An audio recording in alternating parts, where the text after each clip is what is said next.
గులాబీ బాస్ తదుపరి కార్యాచరణ ఏంటి? ఒక పక్క కాంగ్రెస్ దూకుడు పెంచుకుంటే కేసీఆర్ మౌనంగా ఎందుకు ఉన్నారు? మళ్లీ కె చంద్రశేఖరరావు తన మార్క్ పాలిటిక్స్ ఎప్పుడు చూపిస్తారు? ఈ ప్రశ్నలకు సమాధానం ఇచ్చేందుకు గులాబీ దండు అధినేత సిద్ధమవుతున్నారు. ఆయన చేయబోతున్నారు తెలియాలంటే వాచ్ ది స్టోరీ.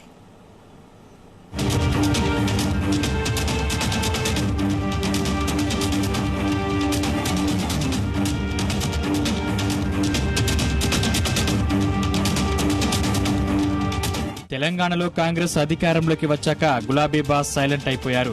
ఆ తర్వాత బాత్రూంలో పడటంతో కేసీఆర్ కాలికి గాయమైంది. అనంతరం కోలుకుని ప్రస్తుతం తన నివాసంలో విశ్రాంతి తీసుకుంటున్నారు.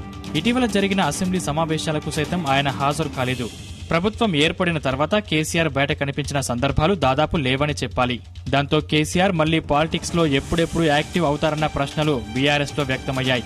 ఆయన్ను క్రియాశీల రాజకీయాల్లో మళ్లీ చూడాలని కోట్లాది మంది పార్టీ కార్యకర్తలు, అభిమానులు ఎదురుచూస్తున్నారు. అయితే త్వరలోనే గులాబీ బాస్ పొలిటికల్ సీన్లోకి రాబోతున్నట్లు తెలుస్తోంది.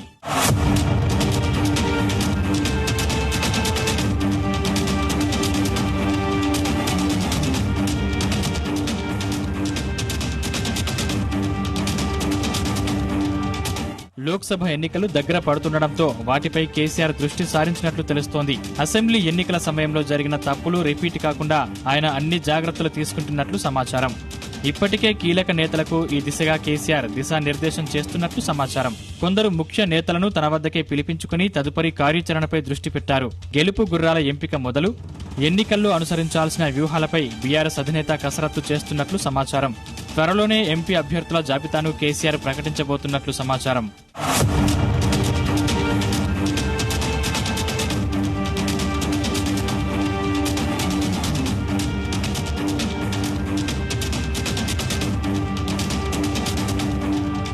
అటు జనవరి 3వ తేదీ నుంచి పార్లమెంట్ నియోజకవర్గాల వారీగా బీఆర్ఎస్ సన్నాహక సమావేశాల్ని నిర్వహించనున్నారు. ఇందుకు సంబంధించి నియోజకవర్గ నేతలతో పార్టీ పెద్దలు ఎప్పటికప్పుడు చర్చిస్తున్నట్లు సమాచారం. పార్లమెంట్ ఎన్నికల కోసం పార్టీని కేసీఆర్ పూర్తి స్థాయిలో సమాయత్తం చేస్తున్నట్లు సమాచారం. ఈ మేరకు పార్లమెంట్ నియోజకవర్గాల వారీగా సన్నాహక సమావేశాలకు సర్వం సిద్ధం చేస్తున్నారు.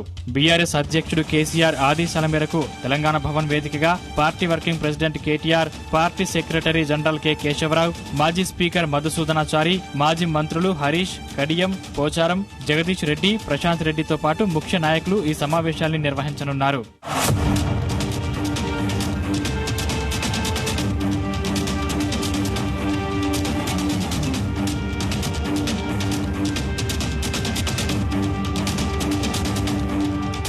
రెండు విడతల్లో ఈ సమావేశాలు జరగనున్నాయి. ఇందులో భాగంగా జనవరి 3వ తేదీ నుంచి 12వ తేదీ వరకు తెలంగాణ భవన్లో పార్లమెంట్ నియోజకవర్గాల వారీగా సమీక్షలు కొనసాగుతాయి. ఒక్కో రోజు ఒక్కో సెగ్మెంట్ నేతలతో చర్చలు జరుపుతారు.